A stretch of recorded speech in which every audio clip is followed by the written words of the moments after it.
अब आपको अंजाम दिखाता हूं। जब उत्तर प्रदेश में बेटियों की सुरक्षा से खिलवाड़ करने की कोशिश की जाती है तो क्या होता है। साथ चेतावनी साफ है कि इस अपराध का अंजाम भी तय है। और अब 3 जगह की तस्वीर आज के सामने है, जिनके मेरे पीछे आप फोटो भी देख रहे हैं कि अपराधी को और ऐसा करने वालों को किस हाल में पुलिस अपने कंधों पर टांग के ला रही है। ललितपुर, बुलंदशहर, हरदोई, तीनों जगह हैवानियत का जवाब पुलिस की गोली से दिया गया है। ललितपुर में हिंदू बेटी का रेप किया, वीडियो बनाया, ब्लैकमेल किया, तो अमजद खान का हिसाब हो गया। बुलंदशहर में 6 साल की मासूम की गैंगरेप के बाद मर्डर, योगी फोर्स ने आरोपियों को लंगड़ा बना दिया। हरदोई में 8 साल की मासूम के साथ घिनौनी वारदात को अंजाम देने वाले हैवान को योगी फोर्स ने लंगड़ा कर दिया। यूपी में अगर बेटी की इज्जत पर हाथ डाला तो योगी फोर्स की गोली सवाल नहीं पूछती, सीधा अंजाम तक पहुंचाती। इन हैवानों ने सोचा था कि बचकर निकल जाएंगे, लेकिन योगी राज में बेटियों के गुनहगार या तो यमराज के पास जाते हैं या फिर लंगड़ा कर चलने को जीवन भर के लिए मजबूर होते हैं। अगर किसी को यमराज से टिकट कटवाना हो तो किसी राह चलती हुई बेटी के साथ छेड़खानी करके दिखा दे। लेकिन ललितपुर का रहने वाला अमजद शायद सीएम योगी की हिदायत को भूल चुका था और इसने यूपी में एक बेटी से पहले रेप किया, उसका वीडियो बनाया और फिर उसे ब्लैकमेल करने लगा।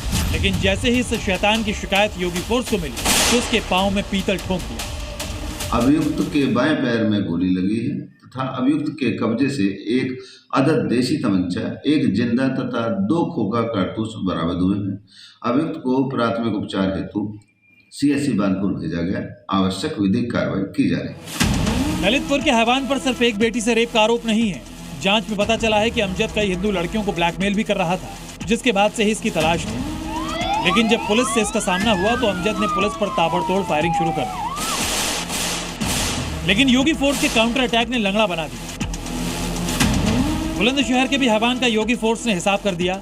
यहाँ 6 साल की मासूम बच्ची के साथ दुष्कर्म के बाद हत्या की आशंका जताई जा रही है। जिन पर गैंगरेप का आरोप है, उन दोनों आरोपियों को पुलिस ने लंगड़ा कर दिया है। घायल अवस्था में इन्हें गिरफ्तार कर उपचार हेतु अस्पताल ले जाया गया है।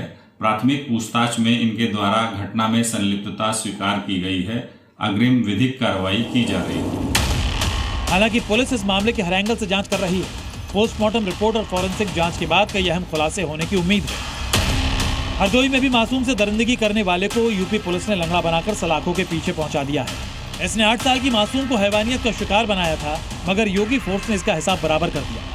योगी फोर्स की जीरो टॉलरेंस नीति के तहत साफ संदेश है कि बेटियों के गुनहगारों को किसी भी कीमत पर बख्शा नहीं जाएगा। योगी फोर्स का एक्शन उन अपराधियों के खिलाफ भी हो रहा है जो यूपी में कानून को चुनौती दे रहे हैं। ग्रेटर नोएडा में आंखों में मिर्ची झोंककर लूटपाट की वारदात को अंजाम देने वाले गैंग पर योगी फोर्स ने शिकंजा कसा है, तो संभल में वाहन चेकिंग के दौरान एनकाउंटर में शातिर चोर को दबोचा है। वहीं सुल्तानपुर में ट्रक चोरी के 2 आरोपी को यूपी पुलिस ने एनकाउंटर के बाद शिकंजे में लिया।